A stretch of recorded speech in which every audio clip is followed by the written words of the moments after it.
నమస్తే, welcome to Deeksha news.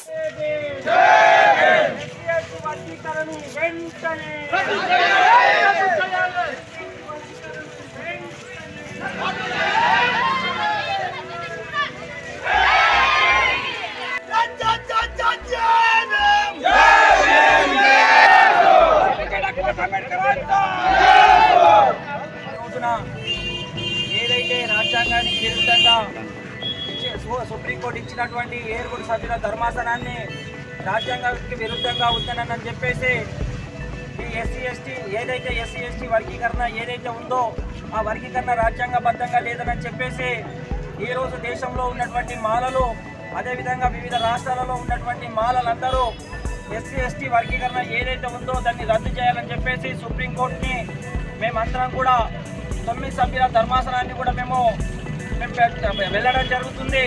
కానీ అప్పుడు 1996లో కూడా చంద్రబాబు చేసినటువంటి వర్గీకరణ ఏదైతే ఉందో ఆ వర్గీకరణను వెంబడే మరొక 5 సభ్యుల ధర్మాసనం దళితుల ఐక్యతను దెబ్బతీసే విధంగా ఉందని చెప్పేసి 2004లో అదే తీర్పు ఏబీసీల వర్గీకరణను రద్దు చేయడం జరిగింది.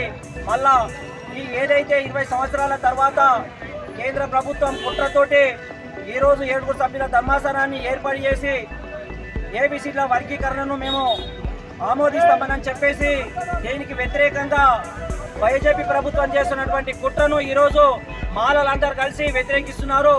ఈ ఏబీసీల వర్గీకరణలోని 59 కులాలు ఉంటే 57 కులాలు కూడా నష్టపోతున్నాయి.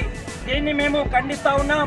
ఇది రాజ్యాంగబద్ధంగా చేయాలనంటే త్రిపాఠిని చేసి పార్లమెంట్లో సవరించిన తర్వాత అది రాష్ట్రపతి ఆమోదం పొందిన తర్వాత అది చేసిన తర్వాత వివిధ రాష్ట్రాలకు దీని అధికారం అనేది ఇవ్వాలి. కానీ అలా చేయకుండానే కేంద్ర ప్రభుత్వం 7 సభ్యుల ధర్మాసనాన్ని ఏర్పాటు చేసి అది ఏబీసీ వర్గీకరణను పూనుకోవడం అనేది రాజ్యాంగానికి వ్యతిరేకం.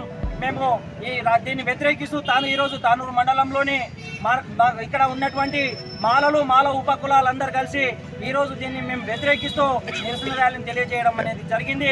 మేమందరం కలిసికట్టుగా ఉంటాం, కలిసికట్టుగా పనిచేసుకుంటాం. రిజర్వేషన్ల ఫలాలను అందరం కలిసికట్టుగానే మేము ఈరోజు అనుభవిస్తామని చెప్పేసి సభాముఖంగా తెలియజేస్తున్నాం.